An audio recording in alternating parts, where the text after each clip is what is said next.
আসসালামু আলাইকুম রহমতুল্লাহ। আলহামদুলিল্লাহ, আজকে আমি আমার খামারে আরো নতুন কিছু পাখি নিয়ে আসলাম। তো এবার পাখিগুলো অন্য পাখিগুলো থেকে একটু ভিন্ন রকমের ছিল।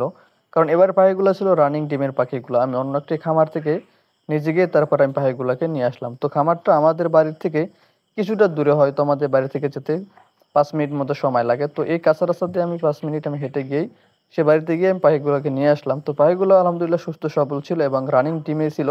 তো পাখিগুলোর নতুন রানিং ডিমে আসার কারণে আমি পাখিগুলাকে খুব আগ্রহ করে তারপরে কিনে নিয়ে আসছি। কারণ এই খামারটা শুরু করেছিল খুব অল্প কয়েকদিন আগে, অর্থাৎ 1 থেকে 1.5 মাস আগে খামারটা শুরু করেছিল। তো তখন থেকে সে ছোট পাখি দিয়ে খামারটা শুরু করেছিল, অর্থাৎ 30 দিন বয়সের পাখি দিয়ে কিন্তু এই খামারটাকে শুরু করা হয়েছিল। তো সেই থেকে মোটামুটি পাখি 45 দিন বয়সেই পাখি যখন ডিমে চলে আসে, তো সেই থেকে ডিম রানিং শুরু হয়। মোট মোট 1 মাস হয়েছে, 1 মাস থেকে হয়তো 2-1 দিন বেশি এরকমের হবে। তো এই পাখিগুলা বিক্রি করে দেওয়ার মূল একটি কারণ হচ্ছে, সে কারণটা হচ্ছে পাখির যে মূলত পালন করতো সে আসলে বাড়িতে থাকে না, যার কারণে বাড়িতে যে লোকজনগুলো থাকে তারা ওই পাখিটা সম্পূর্ণভাবে লালন পালন করতে পারেন, এবং পাখির যে মাঝে মাঝে ওষুধগুলো খাওয়াতে হয় আসলে এগুলো মেনটেন করতে পারে না, তাদের জন্য বড় ধরনের সমস্যা হয়ে দাঁড়াইছে।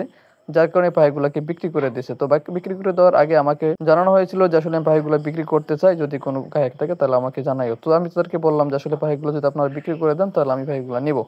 তো যাই হোক, তার এখানে খামারে মোটমাট 40টার মতো মানে ডিমের পাখি ছিল। তো সেখান থেকে আমি 25টা পাখি কিনে নিয়ে আসলাম। তো 25টা পাখি আমি যেহেতু রানিং ডিমের পাখি পেয়েছি, তো এই জন্য আসলে আমি পাখিগুলো কিনে নিয়ে আসছি। কারণ এই রানিং ডিমে আসতে হলে অনেকটা পরিশ্রম করতে হবে, অনেকটা সময় দিতে হয়।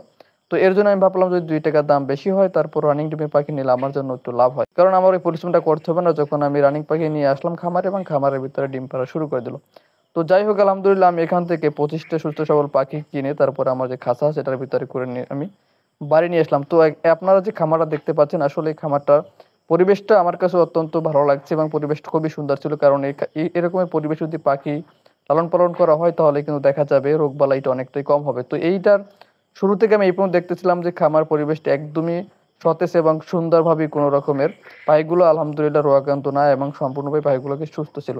তো আমি 25টা পাখি খাঁচার ভিতরে করি তারপরে নিয়ে আসলাম। পাখিগুলো নিয়ে আমি এখন বাড়ির দিকে চলে গেলাম। তো আলহামদুলিল্লাহ পাখিগুলো নিয়ে আমি আমার খামারে ছেড়ে দিলাম। তো পাখিগুলো ছেড়ে দেওয়ার আগে আমি পাখিগুলোকে সুন্দর করে বেছে তারপরে দেখেছিলাম, কারণ ওখান থেকে বলে দিয়েছিল যে পাখিগুলো যেহেতু দিয়েছে হয়তো গোনায় কম বেশি হতে পারে, এর জন্য পাখিগুলোকে আমি সুন্দর করে আবার গুনে তারপর আমি নিশ্চিত হলাম যে আসলে যে কটা পাখি আমি ওখান থেকে ক্রয় করে এনেছি ঠিক সে কটা পাখি এখানে আসছে কিনা।